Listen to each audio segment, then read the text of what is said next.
Procedure when it comes to the stock exchange, कि अगर आपको कभी भी स्टॉक एक्सचेंज में ट्रेड करना है तो उसका क्या प्रोसीजर होता है।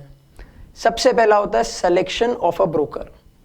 ब्रोकर, दलाल, ठीक है, एक दलाल को सेलेक्ट करना, एक ब्रोकर को सेलेक्ट करना। क्यों जरूरी होता है एक ब्रोकर? आप बोलोगे सर मैं खुद करूंगा, I want to remove the intermediatory. नहीं हो सकता, इट्स नॉट पॉसिबल। क्यों?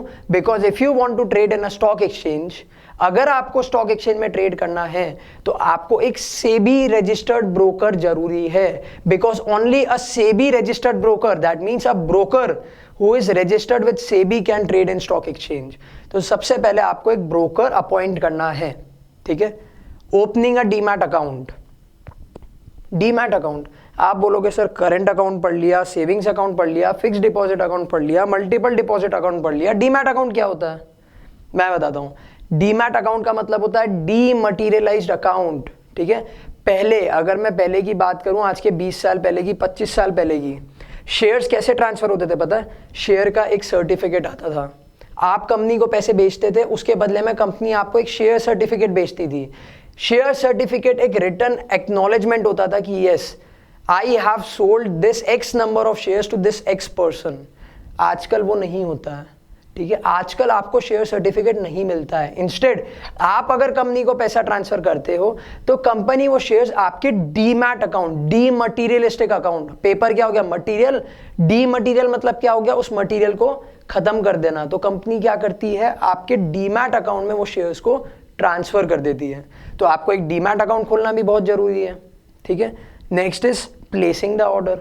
Okay, now you have to place a order, ठीक है। आपको अपने ब्रोकर को बताना that I want to buy 100 shares of this company at this rate.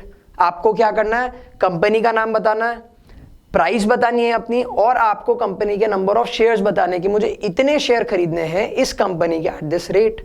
तो आपने क्या कर दिया? प्लेस कर दिया। क्या प्लेस कर दिया? ऑर्डर। अब ब्रोकर का क्या काम है? To execute the order. That is the next step becomes executing the order.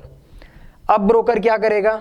Broker आपके बताए हुए के हिसाब से वो शेयर्स परचेज करेगा। दैट मीन्स आपने जो ऑर्डर प्लेस किया था उसको इंप्लीमेंट करेगा। कौन? ब्रोकर इंप्लीमेंट करेगा। एंड लास्ट इज सेटलमेंट, ठीक है। सेटलमेंट के पहले एक पॉइंट और रह गया मेरे को आपको बताना कि एग्जीक्यूटिंग द ऑर्डर में जैसे ही ब्रोकर आपका जो ऑर्डर है उसको एग्जीक्यूट करता है, यानी इंप्लीमेंट करता है, तो एक कॉन्ट्रैक्ट नोट बनता है। कॉन्ट्रैक्ट नोट कौन बनाता है? ब्रोकर बनाता है। उसमें वो सारी चीजें मेंशन करता है कि मैंने इस डेट को इतने शेयर्स लिए, इस प्राइस पे लिए, और ये मेरा ब्रोकरेज कमीशन है। वो साइन करके आपको भेज देगा। और फाइनली होता है सेटलमेंट। सेटलमेंट मतलब क्या होता है? ठीक है, आपकी बुक में आप एक वर्ड देख रहे होगे T+2, T+3। तो सेटलमेंट मतलब क्या होता है? सोचो, मैं बताता हूं। सेटलमेंट मतलब होता है delivery of shares. That means अगर आपने शेयर्स परचेज किए हैं तो वो शेयर आपके अकाउंट में कितने टाइम में आ जाएंगे, उसको हम लोग बोलते हैं सेटलमेंट। अब आप बोलोगे शेयर्स तो तुरंत आएंगे, उसको टाइम क्यों लगेगा? वो कोई नाश्ता खाने थोड़ी बैठने वाला है रास्ते में, है ना? ऐसा नहीं होता है।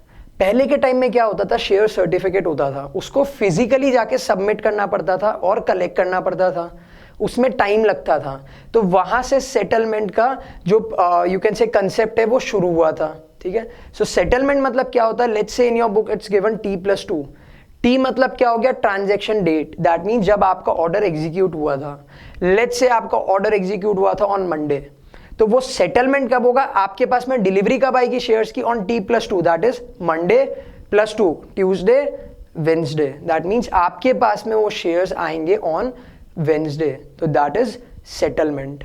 एक चीज और याद रखना, generally transaction date and settlement date same हो ऐसा जरूरी नहीं है।